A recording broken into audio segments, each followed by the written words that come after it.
तुलसी के 2 या 3 पत्ते मुंह में रख लो, घुमा घुमा के उनको खत्म कर लो या निकल लो, दांत नहीं लगाना है। एंटीबायोटिक एंटीसेप्टिक तो है ही सही, एंटीवायरल है तुलसी। उसके अलावा तुलसी में होता है मरकरी, जो पारा होता है तुलसी के अंदर, वो शरीर को स्ट्रॉन्ग बनाता है, इम्यून सिस्टम हमारा स्ट्रॉन्ग करता है, वज्र सा कठोर बना देगा। इंद्र का जो हथियार है वज्र, उसके जैसा कठोर बना देगा। तो बार बार बीमार होने से बचना है तो आसान पहुंच, तुलसी का पौधा अगर तुम्हारे पास नहीं है तो गमले में लगा लो।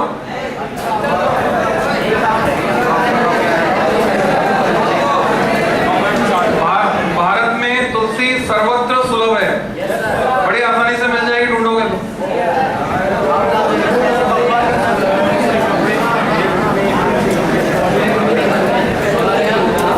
आज की डेट लगाओ,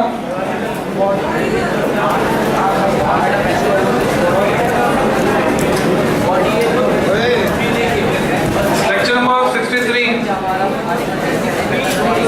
इलेक्ट्रॉनिक डिवाइसेस में, लेक्चर नंबर 7 एनसीईआरटी खोल लो।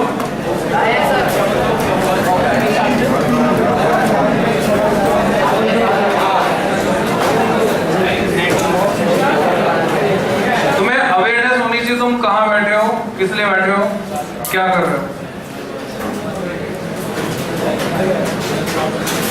हेडिंग तुम कल लगा चुके थे, opto electronic devices.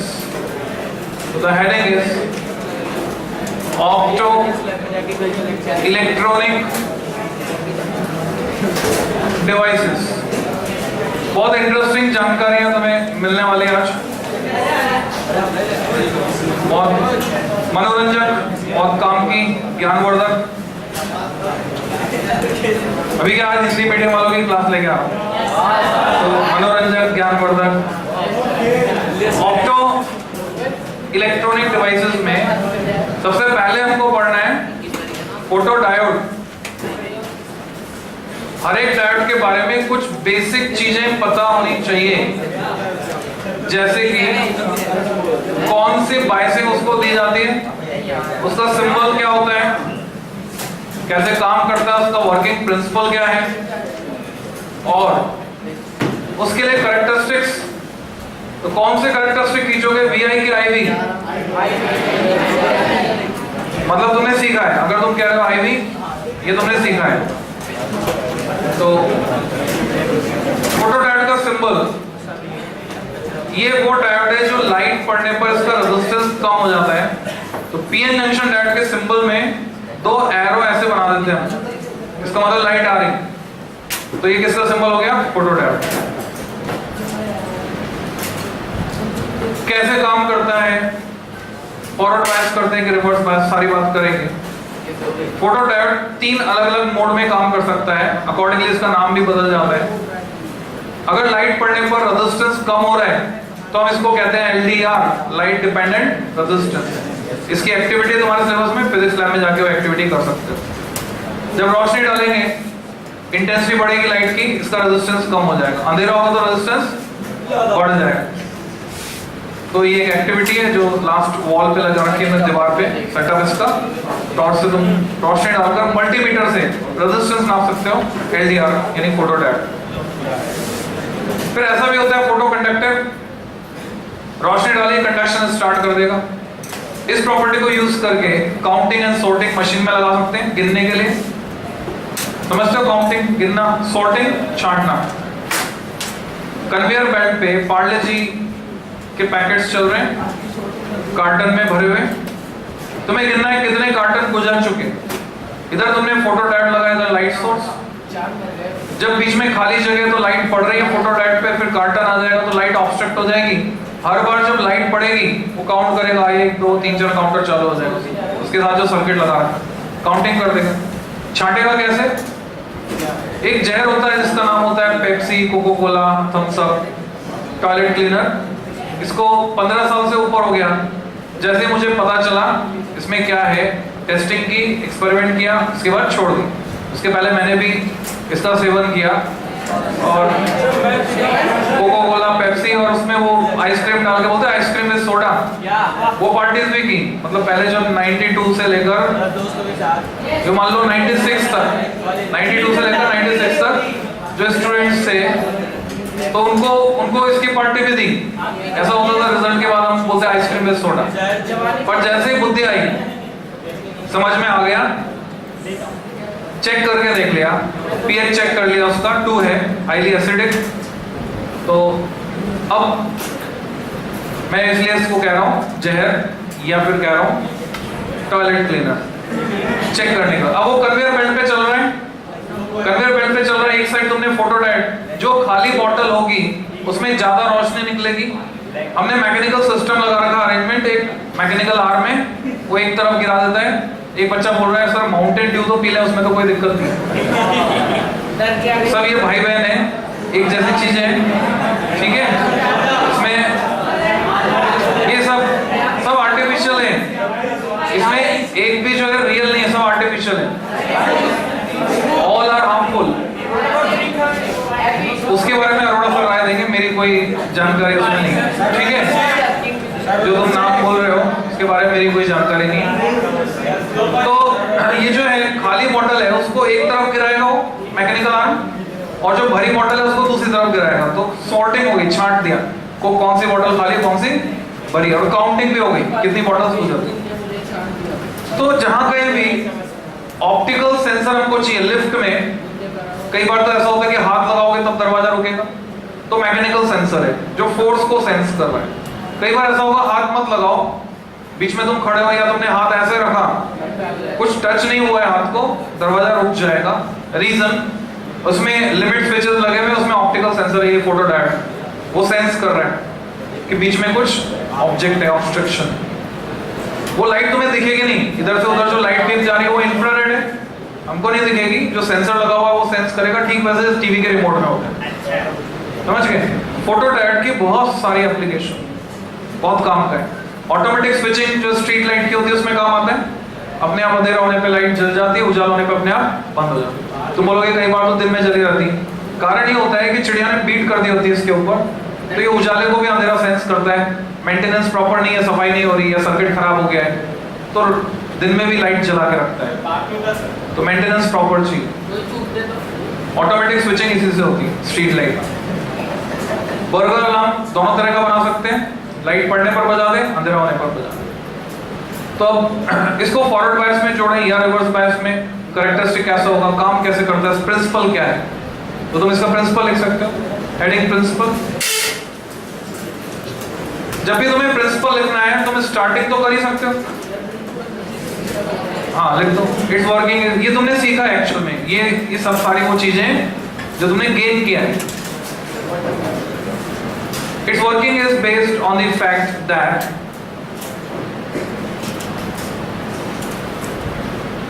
when light of suitable frequency is made to incident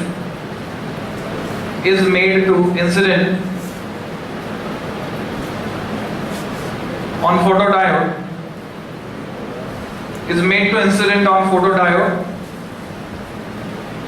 then electrons from valence band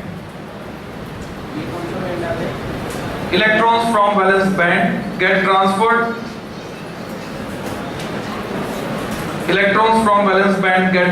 to conduction band. Electrons from valence band get transferred to conduction band. ठीक है, तो इसको मैथमेटिकली एक्सप्रेस करेंगे। Conduction start हो जाएगा, वो एक line और लिख दो, and thus it starts conducting। जो अभी तक कंडक्ट नहीं कर रहा था वो कंडक्शन शुरू कर देता है, and thus it starts conducting। तो तुम सोच सकते हो फॉरवर्ड बायस में अगर लगाया होता तो लाइट नहीं पड़ती तब भी कंडक्ट करता, इसका मतलब कैसे लगाया होगा, रिवर्स बायस में लगाया। तो इसका क्या मतलब, क्या ब्रेक डाउन हो जाएगा?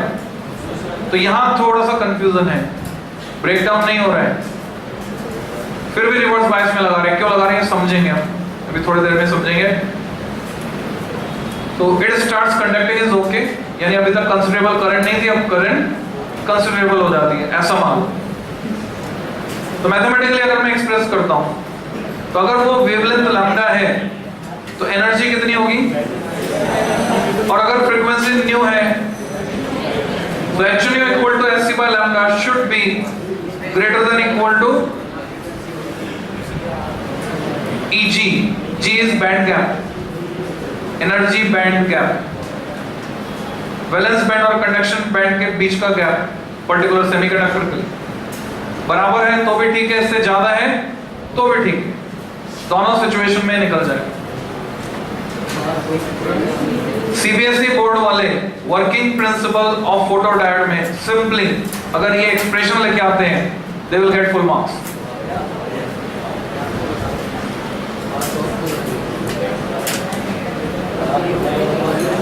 अब सवाल उठता है, इसको फॉरवर्ड बायस में जोड़ें या रिवर्स बायस? तो इसका जवाब इस पर बेस्ड है कि जहां पर ये इजीली डिटेक्ट कर सके किसको, चेंज को, लाइट सिचुएशन में चेंज को जहां इजीली डिटेक्ट कर पाएगा वैसे जोड़ेंगे। तो जज करते हैं, सोच के देखो, जस्ट इमेजिन एक पंख उड़ता उड़ता आया तुम्हारे सिर पर लैंड किया, हो सकता है तुम्हें पता भी नहीं चले और तुम उसको सिर पे सजाए हुए घूमते रहो, बाकी लोग देखकर हंसते रहे, क्योंकि पंख के गिरने से वजन में जो चेंज हुआ है percentage change it is negligible. पर अगर एक ईंट आकर गिरे तो अननोटिस नहीं रहेगी, इवन हॉस्पिटल जाना पड़ेगा। तो जस्ट लाइक दैट, मान लो लाइट पड़ने से जो नए चार्ज कैरियर जनरेट होते हैं, लाइट पड़ने से क्या इलेक्ट्रॉन निकलेंगे, पीछे होल छोड़ के जाएंगे, तो इलेक्ट्रॉन भी बनेंगे होल्स भी बनेंगे, दोनों बनेंगे। ईंट के बारे में मेरा पर्सनल एक्सपीरियंस है। तो हमारे स्कूल में जामुन का पेड़ था, हम सभी लोग जामुन खाया करते थे, किसी ने जामुन तोड़ने के लिए ईंट फेंकी, आकर मेरे सर पर गिरी, टांके लगे, पूरा खून से नहा गया था, शर्ट पूरी लाल हो गई। तो पता चलता है अभी मेरे पास चार्ज कैरियर में जो इंक्रीमेंट हुआ, होल्स में भी इलेक्ट्रॉन्स में भी 50-50 बढ़ गए, 50 एंड 50। अब इसमें कोई मेजॉरिटी है कोई माइनॉरिटी है। पी साइड की बात करेंगे तो मेजॉरिटी चार्ज कैरियर होल है, माइनॉरिटी चार्ज कैरियर इलेक्ट्रॉन्स है। एन साइड की बात करेंगे तो मेजॉरिटी इलेक्ट्रॉन्स है, माइनॉरिटी होल्स है। मान लो मेजॉरिटी चार्ज कैरियर है 1000।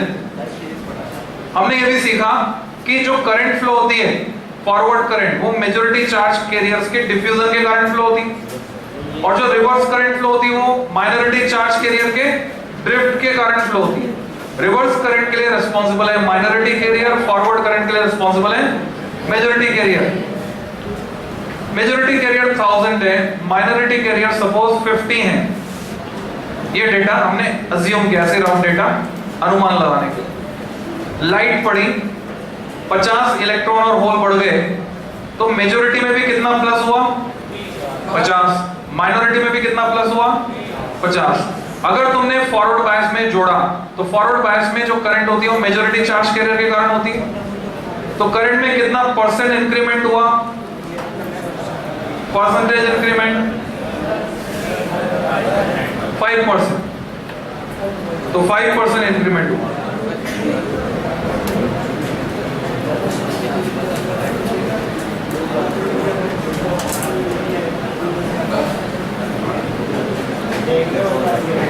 ठीक है, 5%। अब माइनॉरिटी अगर तुमने रिवर्स बायस में कनेक्ट किया उसको, तो करंट में कितना परसेंटेज इंक्रीमेंट 100%। 50 के कारण करंट फ्लो हो रही थी, drift of minority carrier reverse bias में, अब 100 के कारण हो रही। तो कौन सा चेंज इजीली डिटेक्टेबल है, आइदर दिस और दिस? 100% लार्ज चेंज ये डिटेक्टेबल नहीं है। यही कारण है कि हम फोटो डायोड को रिवर्स बायस में यूज करते हैं क्योंकि वहां चेंज को वो इजीली डिटेक्ट करेगा। चेंज ज्यादा है, ये हीट है, वो पंख है, समझ गए? अब तुम्हें क्या करना है, वो एक सॉल्ड एग्जांपल जो दिया हुआ है वो जैसे ही पढ़ोगे, ये मैंने उसकी व्याख्या कर दी है, भावार्थ बता दिया तुमको, पढ़ते ही समझ में आ जाएगा। इसके अलावा हमें इसके लिए ग्राफ प्लॉट करना है, वीआई कैरेक्टरिस्टिक्स। ये आर्टिकल, ये हेडिंग जहां डाला तुमने, इस पे नोट लगा के लिख सकते हो, रीड फ्रॉम एनसीईआरटी। ऑलरेडी मैंने मेंशन करके भी दिया एनसीईआरटी गाइडलाइन में तुमको, ये तुम्हें एनसीईआरटी से पढ़ना है, मैं बस मेन पॉइंट्स तुमको लिखा रहा हूं। सारी एडिशनल डिटेल तुम्हें एनसीईआरटी से एक बार पढ़नी। तो हमें जज करना है इसका जो ग्राफ आएगा कौन से क्वाड्रेंट में आएगा। There are 4 quadrants. ये है forward voltage, forward current, reverse voltage, reverse current, forward current in milli ampere, reverse current in microampere, forward voltage in volt, reverse voltage in volt। क्योंकि हम इसको रिवर्स बायस में लगा रहे हैं और करंट भी रिवर्स करंट यानी N to P फ्लो होगी इसमें अंदर। N to P फ्लो होगी कि P to N फ्लो होगी? तो जवाब है P to N फ्लो होगी। होनी कैसे चाहिए? N to P। N to P होती तो फॉरवर्ड होती P to N, क्योंकि अंदर की बात कर रहे हैं, बाहर के नहीं। तो दोनों ही नेगेटिव है, इस थर्ड क्वाड्रेंट में ग्राफ आएगा। हम ब्रेकडाउन की बात नहीं कर रहे हैं, हम ब्रेकडाउन से पहले यूज कर रहे हैं इसको। तो ब्रेकडाउन से पहले ग्राफ का पैटर्न कैसा था? करंट बढ़ती है, बढ़कर सैचुरेटेड हो जाती है। पीएन जंक्शन का ये ग्राफ था, यही ग्राफ आएगा। इस ग्राफ को मैं मान रहा हूं इंटेंसिटी 1 के लिए। अगर मैं इंटेंसिटी बढ़ा दूं तो जैसे फोटो इलेक्ट्रिक इफेक्ट में होता था हायर लेवल पर जाकर सैचुरेशन, इधर इंटेंसिटी बढ़ा दोगे तो और हायर लेवल पे जाकर सैचुरेशन। इंटेंसिटी 2 INT2 यानी intensity 2 is greater than intensity 1। तो these are characteristics for photodiode. अगर फोटोडायोड के बारे में इतना जानते हो और ये फॉर्मूले का इस्तेमाल करना जानते हो, जो कि तुम ऑलरेडी पढ़ चुके हो, किसमें? ये वाला फॉर्मूला बोर के थर्ड पोस्टुलेट में था, E2 - E1 = hν SC/λ। ये बहुत फैमिलियर फॉर्मूला है, तुम बहुत अच्छे से जानते हो, इसमें कुछ भी रिवाइज करने का नहीं। ये तैयार हो गया फोटोडायोड। अगले डिवाइस पे चलो, और फैमिलियर है LED। अब मैं प्रूव करने जा रहा हूं, तुम्हारे दिमाग बिल्कुल परफेक्टली चल रहे हैं, चिंता की कोई बात नहीं है। देखो अभी प्रूव करता हूं। लाइट एमिटिंग डायोड मैं नहीं बताऊंगा, तुम खुद बताओगे इसका सिंबल मैं कैसे बनाऊं।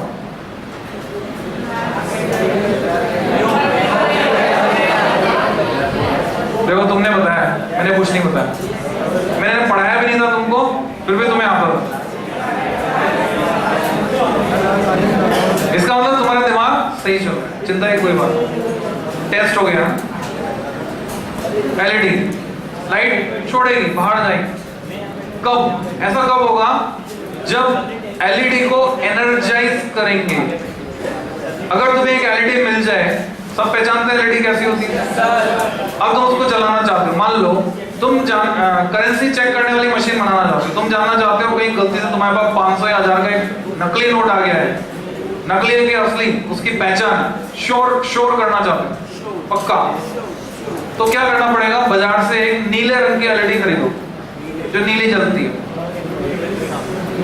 उस LED में 2 सेल लगाओ, 8 वोल्ट 3 वोल्ट हो जाएगा सीरीज में, 3 वोल्ट से LED जल जाती है। उस नीले रंग की रोशनी में, जो कि अल्ट्रावायलेट के आसपास होती है, अल्ट्रावायलेट में निकलती है थोड़ी सी, तो जो करेंसी चेकिंग मशीन आती है उसमें जो अल्ट्रावायलेट निकलती है वो वैसे ही काम करेगी वो लाइट, उसमें थोड़ा बहुत अल्ट्रावायलेट कंटेंट भी होता है। जब तुम इसको नोट पे डालोगे, अगर ऑप्टिकल फाइबर चमक रहे हैं, कागज में कहीं कहीं ऐसे तार नजर आ रहे हैं आड़े तिरछे बिखरे हुए, इसका मतलब वो असली है, और नहीं आ रहे नजर, इसका मतलब वो नकली है। तो LED को यूज कर सकते हैं। 10 रुपए में बन जाएगा डिवाइस, या यूं बोले 15 रुपए में बन जाएगा, सेल की कॉस्ट तो कुछ मिला लोगे। तो करेंसी चेकिंग मशीन, LED के बहुत सारे मल्टीपल यूज हैं। इसको फॉरवर्ड बायस में जोड़ेंगे या रिवर्स, पहले समझ लेते हैं काम कैसे करती है, फिर यूज पे आते हैं, एप्लीकेशन पे आते हैं। कैसे काम करती है? मैंने 3 वोल्ट लगाए, एक एलईडी 1.5 वोल्ट से लेकर 4 वोल्ट तक सह सकती है। 1.5 वोल्ट से जलने वाली एलईडी भी आती, इतने कम वोल्टेज पे जल जाती। मैक्सिमम 4 वोल्ट तक हम इसको देते हैं, उससे ज्यादा देने पर डैमेज होने का खतरा रहता है। अब खाली वोल्टेज से कोई चीज डैमेज नहीं होती है, बात भी तुम्हें समझनी होगी। मैं इसको 5.5 वोल्ट भी दे सकता हूं, प्रोवाइडेड करंट कम हो।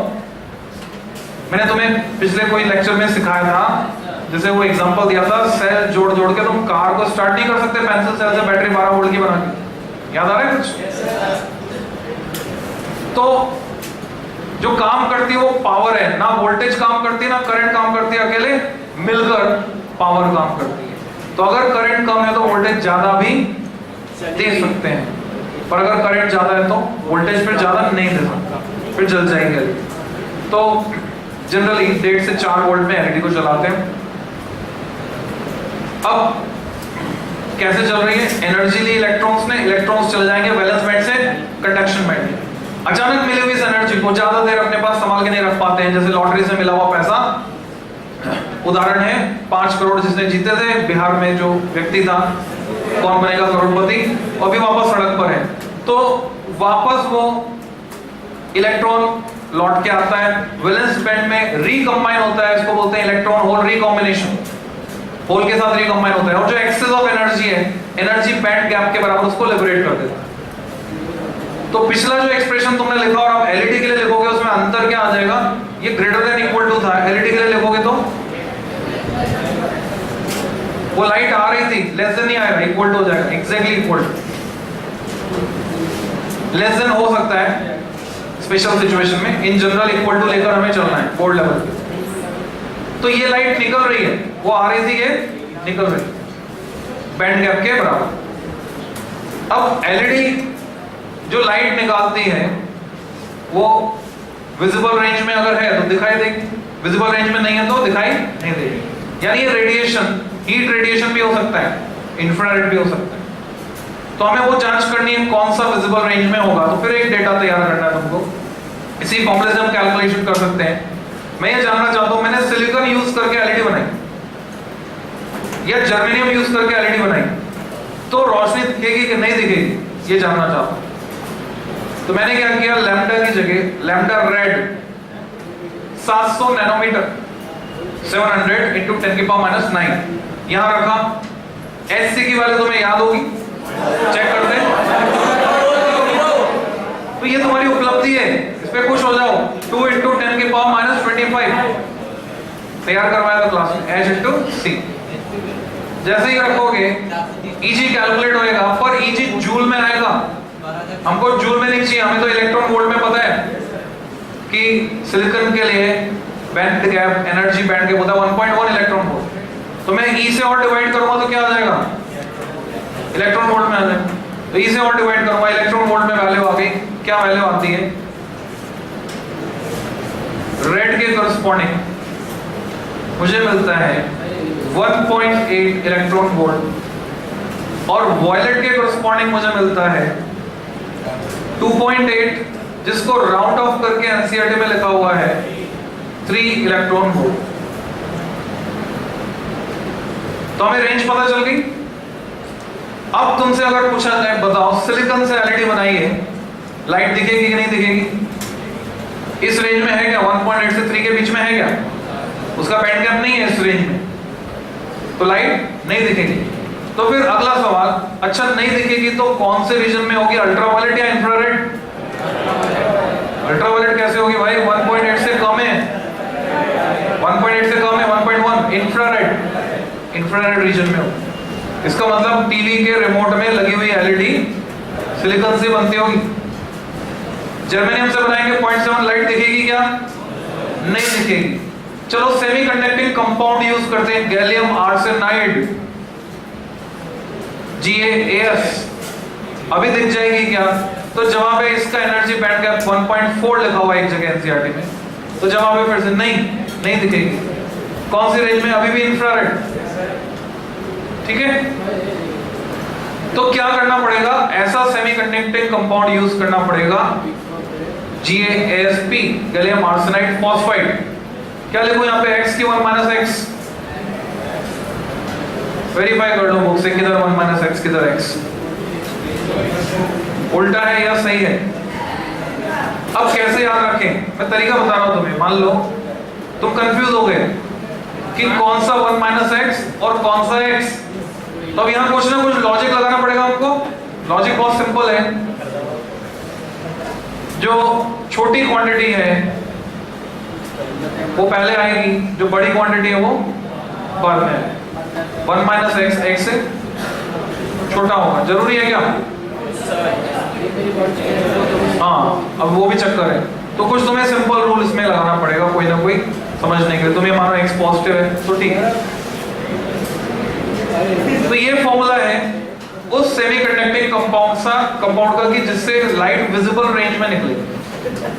तो ये डेटा तुम्हें तैयार करना है एलईडी के बाद।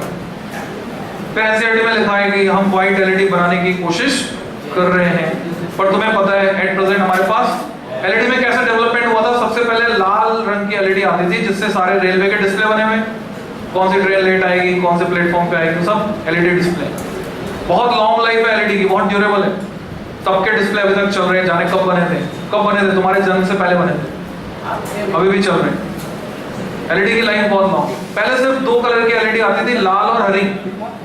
मैं जब तुम्हारे बराबर था तब मैंने एलईडी डिस्प्ले खुद बनाया था अपने लिए, मेरा नाम और उसके नीचे बाकी जो डिटेल, एड्रेस, फिर उसको मैं अपने हिसाब से चलाता था, बाहर लगा दिया था मैंने।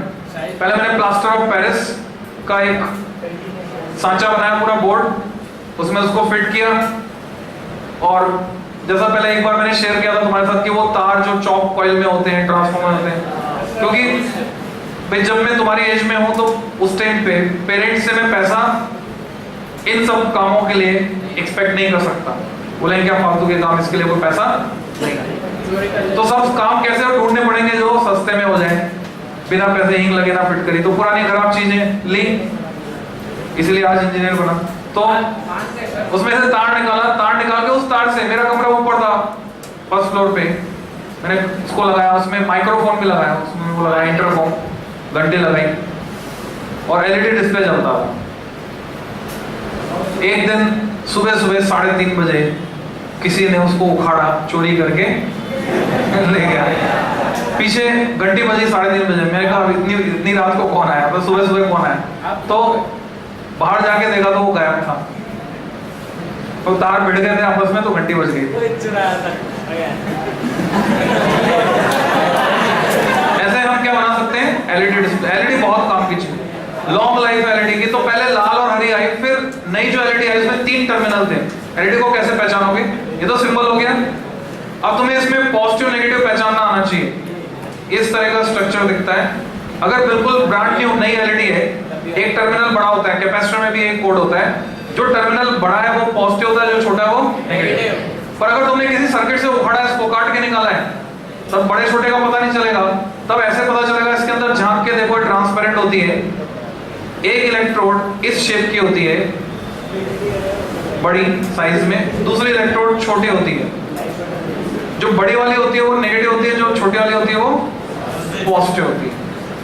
तो इससे हमें पता चल जाता है पॉजिटिव नेगेटिव। तो 3 टर्मिनल वाली एलईडी आई, जिसमें 2 नेगेटिव थे, एक पॉजिटिव था। एक साइड से जलाओ तो हरी, दूसरी साइड सप्लाई दो तो लाल। दोनों को एक साथ भी जला सकते थे, दोनों लाइट मिलकर पीली हो जाती थी, येलो कलर दिखता था, हरा और लाल मिलकर पीला दिखता था। फिर उसके बाद ऐसी एलईडी आई कि उसी एलईडी में देखी भी होगी, वही लाल जलती है, वही नीली जलती है, वही अपने आप चेंज होते हैं कलर। फिर व्हाइट एलईडी हमने बना ली। व्हाइट एलईडी बनते ही जितने भी टॉर्च के बल्ब से सभी बल्ब को रिप्लेस कर दिया एलईडी ने, इसकी जगह एलईडी आ गई, ज्यादा एफिशिएंट है। तो बाजार में अगर तुम जाकर कहीं शॉपिंग मॉल में जाते हो, वहां तुम्हें इस तरह की एलईडी लाइट मिल सकती है, जिसमें फ्लेक्सिबल हैंडल सा होता है, किसी भी डायरेक्शन में मोड़ दो। लास्ट में होता है यूएसबी पिन होती है, कम से कम भी 50-100 रुपए, उससे कम तो नहीं मिलेगी, पर तुम इसको बड़े आराम से 20 रुपए में बना सकते हो। बाजार से ये एलईडी जो मोटी वाली एलईडी आ रही है, ये 5 से 10 रुपए में मिल जाती है, काफी रोशनी होती है। और यूएसबी पोर्ट के लिए क्या करोगे, यानी यूएसबी पिन के लिए कोई पुराना मेमोरी कार्ड रीडर खराब हो गया है, उसको यूज कर सकते हो। कोई पुरानी केबल तुम्हारे पास खराब हो गई जिसमें यूएसबी आ गई, यूएसबी में अगर काटोगे केबल को, या तो 4 तार होंगे या तो 2 तार होंगे। अगर 4 तार है मतलब डेटा ट्रांसफर के लिए भी उसको यूज कर सकते थे। 2 तार होते हैं पावर सप्लाई के, एक रेड पॉजिटिव ब्लैक नेगेटिव, 2 अलग रंग के डेटा ट्रांसफर। और अगर 2 ही तार है मतलब सिर्फ पावर के लिए यूज करते थे उसको, तो कलर कोड है रेड पॉजिटिव ब्लैक नेगेटिव। तो उसमें रेड से जोड़ दो पॉजिटिव वाले टर्मिनल को, ब्लैक से जोड़ दो नेगेटिव को।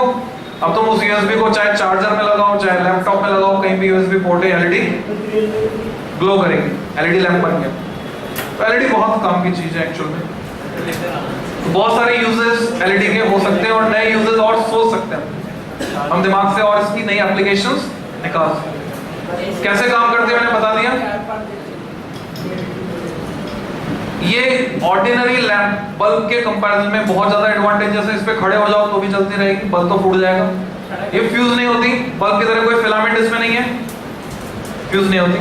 तो ये सारे एडवांटेजेस है, किताब में लिखे हुए लाइन से पॉइंट्स ऐसे ही पढ़ सकते हो, अपने मन से बनाकर भी तैयार कर सकते हो। एलईडी के बारे में अलग सी बात जो तुम्हें लगेगी जब तुम इसका डिस्क्रिप्शन पढ़ोगे, उसमें लिखा हुआ है जब हम वोल्टेज बढ़ाते हैं, इसका ग्राफ कहाँ आएगा, इसका कैरेक्टरिस्टिक एनसीईआरटी में नहीं है। इसके कैरेक्टरिस्टिक्स एनसीईआरटी में नहीं दिए हुए, सप्लीमेंट इशू किया था सीबीएसई ने 2008 में, उस सप्लीमेंट में इसका ग्राफ दिया हुआ है।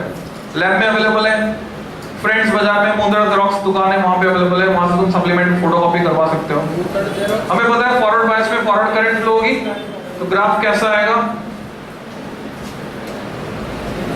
डिफरेंट कलर के लिए दिया हुआ है। रेड के लिए थोड़ा पहले निकल जाएगा, वायलेट के लिए थोड़ा बाद में निकलेगा।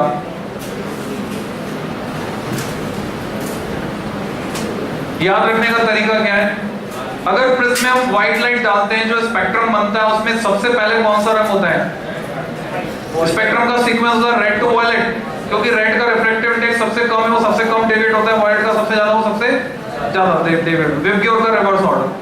अगर हम बात करें प्राइमरी रेनबो की, जो 40 से 42 डिग्री एंगल के बीच दिखाई देता है अपोजिट टू द सन, तो वो उसमें कलर का सीक्वेंस क्या होता है, again the answer is same, red to violet, VIBGYOR का रिवर्स ऑर्डर। सेकेंडरी रेनबो में वायलेट टू रेड होता है, तो ऐसे में याद रख सकते हैं, यहाँ पे रेड पहले आएगा और वायलेट बाद में आएगा।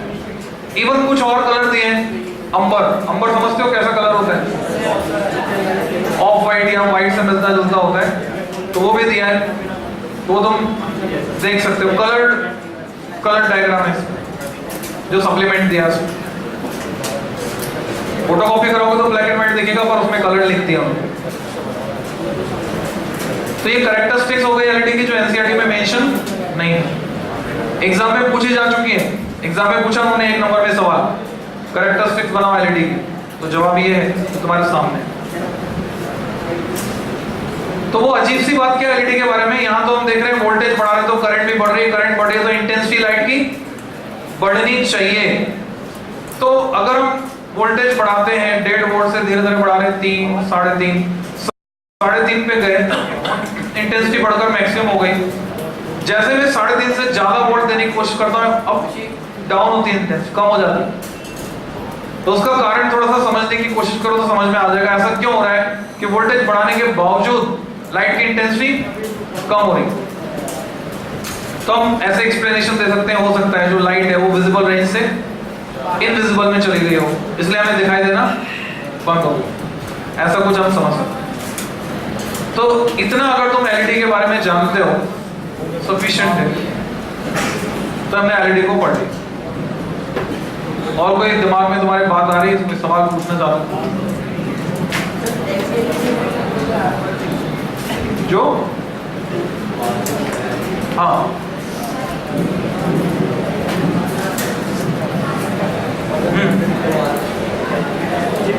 ठीक है। इन्होंने पूछा कि वो यूएसबी को मोबाइल से कंप्यूटर में कनेक्ट करते तो मोबाइल चार्ज होने लग जाता है। ऑप्शन होता है मोबाइल में कि तुम चार्ज करना चाहते हो या फाइल ट्रांसफर करना चाहते हो, तो तुम्हें मोबाइल में ढूंढना पड़ेगा ऑप्शन। हाँ, चार्जिंग इसलिए होती है मैंने अभी बताया 4 तार हैं उसके अंदर, 2 चार्ज, ठीक है, 4 तार हैं, 2 से डेटा ट्रांसफर होगा और 2 से पावर, इसलिए चार्ज साइमल्टेनियसली काम हो सकता है।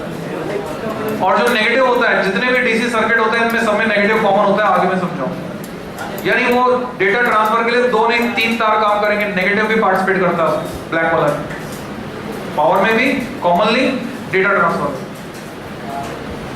तो इससे अगला solar cell, next most important 2017 के लिए मेरा प्रेडिक्शन है, इंट्यूशन है मेरा, या तो वैल्यू बेस में आएगा या तो मेन क्वेश्चन में आएगा, सोलर सेल आना चाहिए।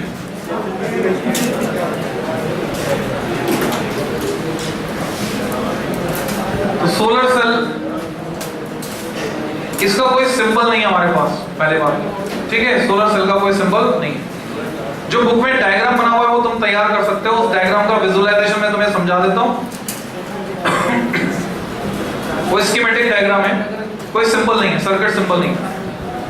इस डस्टर को ध्यान से देखो, ये जो पीला वाला हिस्सा है, पी से पीला, पी से P type, this is P type semiconductor.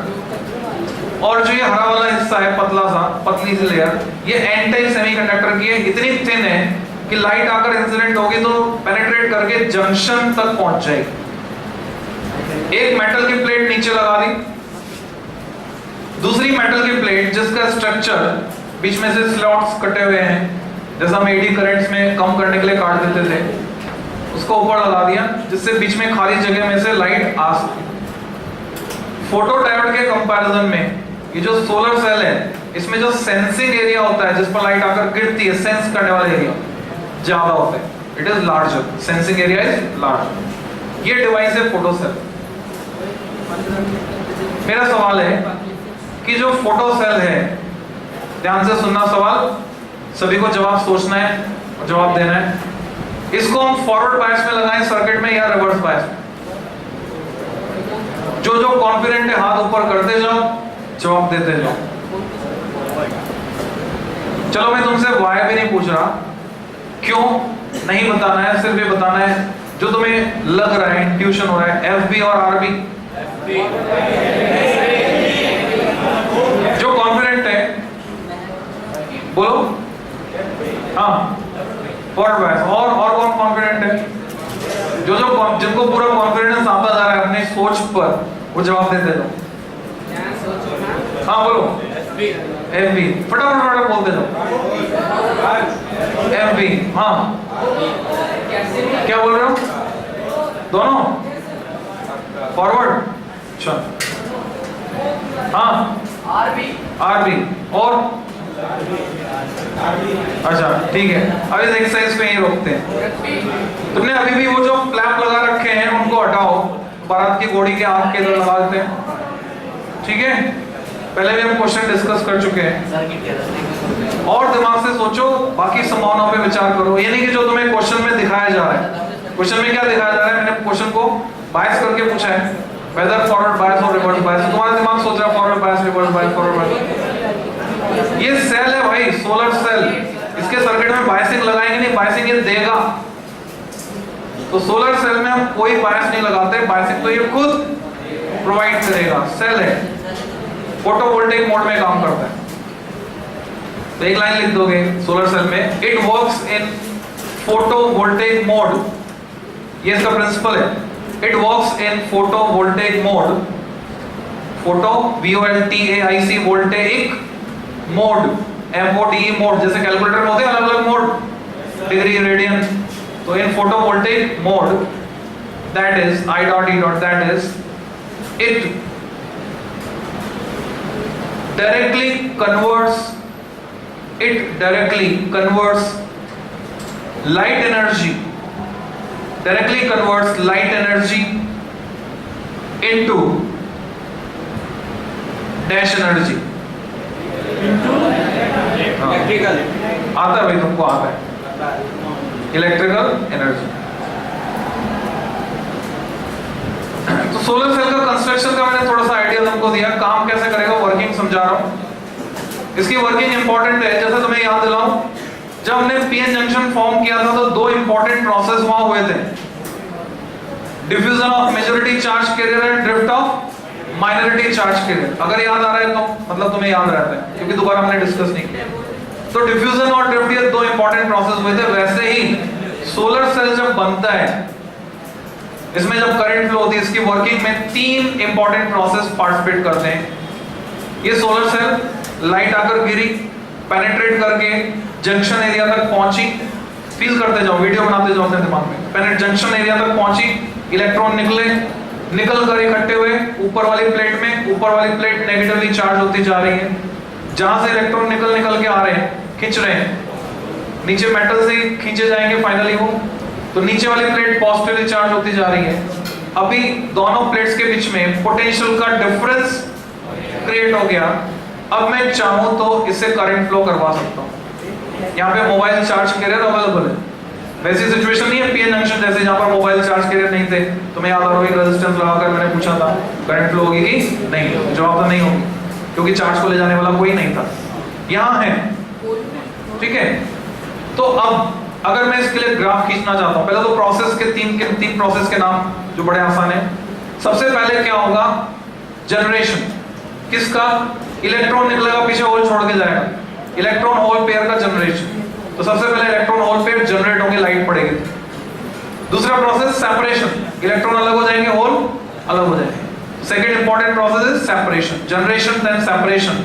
और फिर इकट्ठे होंगे, एक्यूमुलेशन बोल दो या कलेक्शन बोल दो, ऊपर नेगेटिव नीचे पॉजिटिव। तो इसकी पूरी वर्किंग को हम तीन कीवर्ड्स में समझा सकते हैं। पिक्चर तुम्हें समझ में आ गई कैसा होता है सोलर सेल?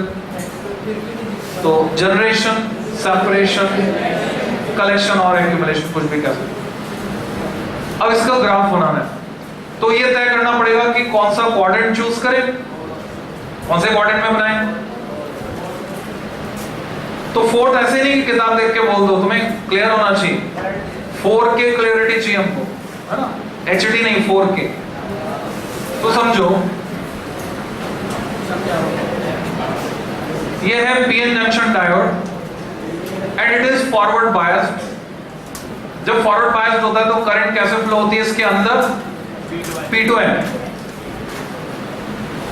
अगर मैं यूज कर रहा हूं सोलर सेल, तो डिफरेंस ये होगा, पीएन जंक्शन डायोड तो वही होगा, modified with modified doping concentration. P type मोटा होगा, एन टाइप पतला होगा, वगैरह वगैरह। पर यहां पर लगा होगा एक रेजिस्टेंस। तो तुम कंपेयर करो दोनों सिचुएशन को। पी टाइप की पोलैरिटी कैसी है? पॉजिटिव। एन टाइप की नेगेटिव, तो हम बोलते हैं फॉरवर्ड बायस। यहां पर पी टाइप की पोलैरिटी क्या है? पॉजिटिव। एन टाइप की नेगेटिव, तो क्या बोलेंगे? बायसिंग कैसी है? फॉरवर्ड। जब करंट P2N जा रही थी तो हम बोल रहे थे, जा रही थी P2N, तो हम बोल रहे थे फॉरवर्ड करंट, P2N जाने वाली करंट को। यहां करंट कैसे जाएगी? N to P, तो करंट को क्या बोलेंगे? Reverse current. यानी बायस फॉरवर्ड है, करंट रिवर्स है, वोल्टेज पॉजिटिव है, करंट नेगेटिव है। अब तय किया हमने कौन सा quadrant? Fourth quadrant. Current negative, voltage positive. Clarity आ गई? HD यानी कि 4K आई? ओके। अब ग्राफ बनाने का जो तरीका है, ग्राफ कैसे प्रेडिक्ट करोगे?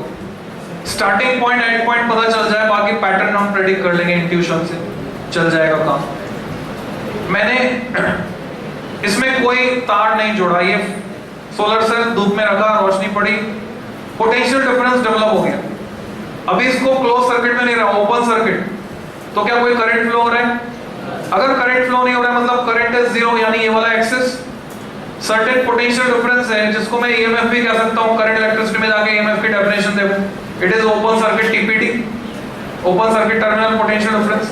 सपोज ये लेवल है, तो मैं इसको लिखूंगा open circuit, सीकेटी short form of circuit लिख सकते हो, कहीं पर भी बोर्ड में भी लिख सकते हो, वोल्टेज। अब मैंने क्या किया, एक तांबे का तार लिया, जीरो रेजिस्टेंस, पी साइड को एन साइड से जोड़ दी। इसको बोलेंगे शॉर्ट सर्किट करना। विदाउट रेजिस्टेंस अगर तुम सेल के टर्मिनल्स जोड़ देते हो तो मैक्सिमम करंट फ्लो होती है, उस करंट को बोलते हैं शॉर्ट सर्किट करंट। इस टाइम पे वोल्टेज कितना होगा इस तार के एंड्स के अक्रॉस? जीरो। आर नहीं है, आर नहीं है तो आई आर जीरो है। तो जीरो वोल्टेज होने का मतलब वाई एक्सिस, यहाँ पे वोल्टेज जीरो है, सर्टेन करंट फ्लो हो रही है। इस करंट को मैं मेंशन करूंगा शॉर्ट सर्किट करंट। तो मुझे ग्राफ का स्टार्टिंग एंड एंड पॉइंट मिल गया। अब मुझे सिर्फ ये डिसाइड करना है कि ये स्ट्रेट लाइन से जोड़ूं, कॉनकेव ग्राफ से जोड़ूं या कॉन्वेक्स से जोड़ूं। तो उसके लिए लॉजिक तुम्हें अपने आप ढूंढना है, मैं नहीं बता रहा, मैं तुम्हारे ऊपर छोड़ रहा हूं, इंट्यूशन बेस्ड अपने आप ढूंढना लॉजिक कि हम इसको कॉन्वेक्स से ही क्यों जोड़ेंगे। स्ट्रेट क्यों नहीं हो सकता, कॉनकेव क्यों नहीं हो सकता, कौन से वायलेशन हो जाएगा लॉस का या कौन से प्रिंसिपल का वायलेशन हो जाएगा। तुमको सोच के देखो, तुम्हें जवाब मिल जाएगा। सोलर सेल को बनाने के लिए कौन सा मटेरियल एप्रोप्रिएट होगा? तो जस्ट सोलर सेल के बाद एक सॉल्ड एग्जांपल दिया है अगले पेज पर। अच्छा, उससे पहले 341 पहले जाओ थोड़ा सा, जहां पे एलईडी थी, हाँ 487 पे जाओ। 487 पे नीचे लिखा हुआ है लाइन खींच के, नोट दैट। मिल गया? ऐसी एनसीईआरटी में जहां जहां जगह हो जरूर पढ़ लेना। इसको भी मार्क कर लो, ऑलरेडी मैंने मार्क करके दिया हुआ है तुम्हें मार्किंग में, फिर भी तुम इसको यहाँ किताब में मार्क कर लो, इसको पढ़ लेना, इससे तुम्हारी अंडरस्टैंडिंग इंप्रूव होगी। वापस आ जाओ, एक ग्राफ तुम्हें दिख रहा है सॉल्ड एग्जांपल में सोलर सेल के बाद। इस ग्राफ को कहते हैं मैक्सवेलियन डिस्ट्रीब्यूशन। कम है तो कम है, बहुत ज्यादा है तो कम है, मॉडरेट बीच का है तो ज्यादा है। मैक्सवेलियन डिस्ट्रीब्यूशन सबसे पहले इंट्रोड्यूस हुआ था जब तुम एरर एनालिसिस 11 में चैप्टर था, उसमें एरर जो होता है रैंडम एरर, उसका डिस्ट्रीब्यूशन होता है मैक्सवेलियन डिस्ट्रीब्यूशन। उसके बाद रिसेंटली अभी लेटेस्ट मैंने इसके बारे में बात की थी लास्ट, जब हम बात कर रहे थे बीटा पार्टिकल्स की, कि बीटा पार्टिकल की एनर्जी का डिस्ट्रीब्यूशन होता है कंटिन्यूअस। कम एनर्जी वाले बीटा पार्टिकल कम होते हैं नंबर में, यानी मैं एक एक्सिस पे नंबर ऑफ बीटा पार्टिकल, दूसरे एक्सिस पर एनर्जी ऑफ बीटा पार्टिकल, इसको अगर प्लॉट करूं, ग्राफ बनाऊं, ऐसा ही ग्राफ आएगा। कम एनर्जी वाले बीटा पार्टिकल कम होते हैं, ज्यादा एनर्जी वाले बीटा पार्टिकल भी कम होते हैं, मॉडरेट एनर्जी वाले बीटा पार्टिकल ज्यादा होते हैं। ये ग्राफ सोलर एनर्जी का है कि सन से जो रेडिएशन आ रहे हैं, सबसे ज्यादा एनर्जी वाले रेडिएशन कौन से, तो पता चलता है 1.5 इलेक्ट्रॉन वोल्ट। ये इंफ्रारेड रेंज है, इससे अंदाजा लगा सकते हो 1.5 इज इंफ्रारेड। हमें पता है कि सोलर एनर्जी इंफ्रारेड में ज्यादा मिलती है, तो ये रेडिएशन सबसे ज्यादा सोलर एनर्जी लेकर अर्थ तक आ रहा है।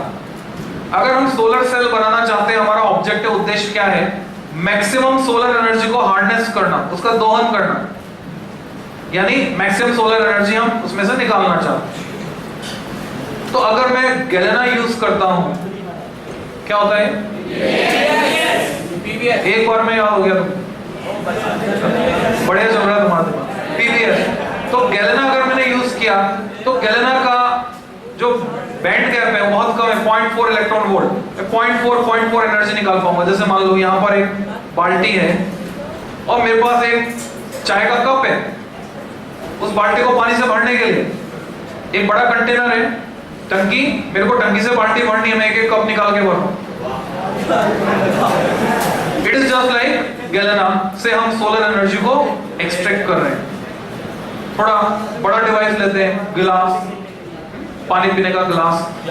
तो अभी मैंने क्या किया, जर्मेनियम लिया, तो जर्मेनियम से एक बार कितनी निकाल पाऊंगा? 0.7, उसकी एनर्जी बैंड गैप के बराबर, ठीक है।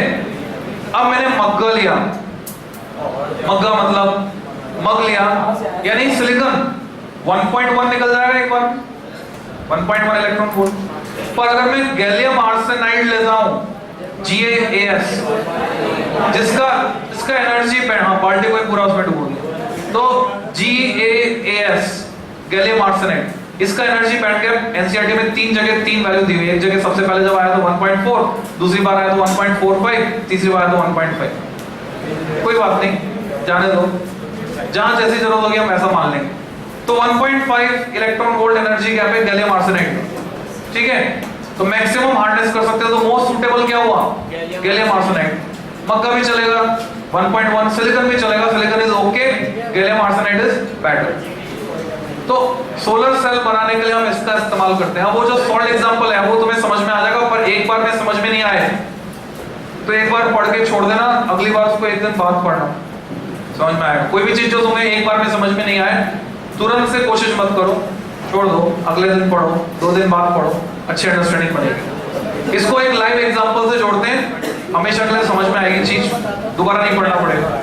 जस्ट इमेजिन कोई पुराना किला तुम घूमने गए, जैसे चित्तौड़गढ़ का किला। अब घूमते घूमते तुम्हारा हाथ किसी दीवार पे लगा ऐसे, और अचानक सामने दीवार में खुफिया दरवाजा खुल गया, जैसे पिक्चर में होता है, सीरियल में होता है। तुमने झांक कर देखा, खजाना बिखरा पड़ा था। अब पिकनिक मनाने गए थे, तुम्हारे पास एक बाल्टी थी खाना वाना बनाने के लिए, पानी भरने के लिए, एक मग्गा भी था और एक चादर थी। तो वहां से कितना भर के लाओगे? एक मग्गा लाओगे, बाल्टी भर के लाओगे, मतलब चादर में सारा लपेट लाओगे।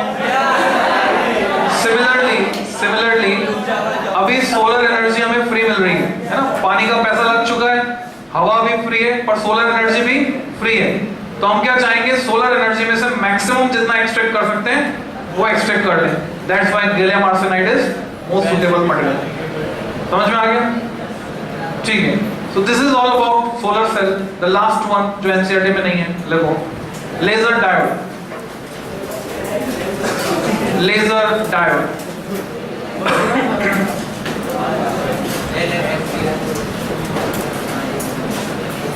It is a semiconductor laser.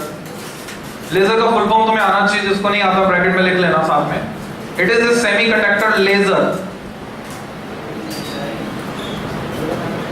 Bracket में light amplification by BY by stimulated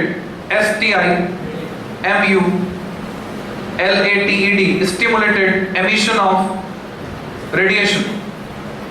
Light amplification by stimulated emission of radiation. By stimulated STIMULATED stimulated emission of radiation. एक होता है stimulated emission, एक होता है spontaneous। ये ट्यूबलाइट बल्ब वगैरह में स्पॉन्टेनियस होता है, कभी भी कोई भी इलेक्ट्रॉन किसी भी लेवल पे जाएगा, वापस किसी भी लेवल पे लौटेगा, किसी भी टाइम पर आर्बिट्रेरी रैंडमली लाइट एमिट कर देगा, डिफरेंट वेवलेंथ की सारी वेवलेंथ मिलाओ, क्या बन जाएगी? White light. होता है स्पॉन्टेनियस। अब ये स्टिमुलेटेड क्या होता है अभी समझाओ, कंप्लीट करो स्टेटमेंट को। इट इज अ सेमीकंडक्टर, ऐसा हमने लिखा, semiconductor laser diode, comma, which when forward biased करते हैं, which when forward biased, comma, it get energized and emit highly monochromatic, highly, mono का मतलब होता है सिंगल, पॉली का मतलब होता है बहुत सारे, तो मोनो सिंगल, क्रोमेटिक का मतलब colour, single colour single wavelength, monochromatic मतलब एक wavelength single wavelength, polychromatic many wavelength many colours, multi colour. तो तुमने लिखा monochromatic, highly monochromatic, comma, intense, विशेषण लिख रहे हो तुम, adjective, intense, and coherent, same phase difference part difference zero होता है, बोलते हैं coherent, light beam, generated due to, किस वजह से जनरेट हुई? जनरेटेड ड्यू टू, लेजर के लिए कुछ कीवर्ड्स हैं वो लिखवा रहा हूं तुम्हें। Generated due to population inversion, अभी समझाऊंगा क्या होता है population inversion. Population inversion, population वही जनसंख्या, population inversion followed by stimulated emission, population inversion followed by stimulated emission of radiation, full stop।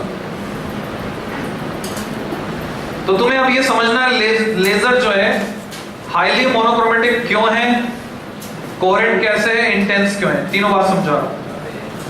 Just imagine तुम सब इलेक्ट्रॉन्स हो, एनर्जी लेकर, जब एनर्जाइज किया, एनर्जी लेकर तुम सब यहाँ आ जाते हो प्लेटफॉर्म पे, थोड़ा हायर एनर्जी लेवल प्लेटफॉर्म पे आकर लाइन लगाकर खड़े हो गए। अब जैसे तुम्हें, मैं इसको बोलेंगे उधर की पॉपुलेशन इधर आ गई, इसको बोलेंगे पॉपुलेशन इनवर्ड। अभी तुम देखोगे जब रावण को जलाएंगे दशहरा मैदान में, दशहरे पे, तो कोटा की पूरी जनता वहां उमड़ जाएगी, बोलेंगे पॉपुलेशन इनवर्ड, घर खाली हो जाएंगे, पीछे चोरियां होंगी। तो सारे इलेक्ट्रॉन्स इधर आ गए, पॉपुलेशन इन्वर्जन। अब जैसे उनको संकेत मिलेगा स्टिमुलेशन, सब एक साथ जंप करेंगे, सब एक साथ जंप करेंगे विदाउट एनी टाइम लैग। तो कोई टाइम डिफरेंस नहीं आएगा, पार्ट डिफरेंस, फेज डिफरेंस नहीं आएगा। तो कैसी लाइट मिलेगी? कोहेरेंट। सेम लेवल पे जंप करेंगे एक साथ, तो पहला जो जंप कर रहा है उससे जो लैम्डा निकल रही है, दूसरा जंप कर रहा है उससे भी सेम लैम्डा निकल रही है, सबकी लैम्डा मिलकर इंटेंस हो जाएगी लाइट। और एक ही कलर है, सिंगल वेवलेंथ, तो लाइट कैसी होगी? मोनोक्रोमेटिक। तो ये लेजर बीम में स्पेशल कैरेक्टरिस्टिक होती है, दूर तक भी फैलती नहीं है।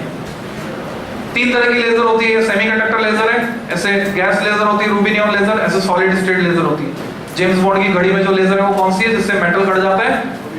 वो रूबी नियॉन लेजर है, गैस लेजर, वो पावरफुल होती है। सॉलिड स्टेट लेजर भी पावरफुल होती है, पर ये जो सेमीकंडक्टर लेजर होती है ये कम पावरफुल होती है, सिर्फ स्टेज शो में काम में आती है।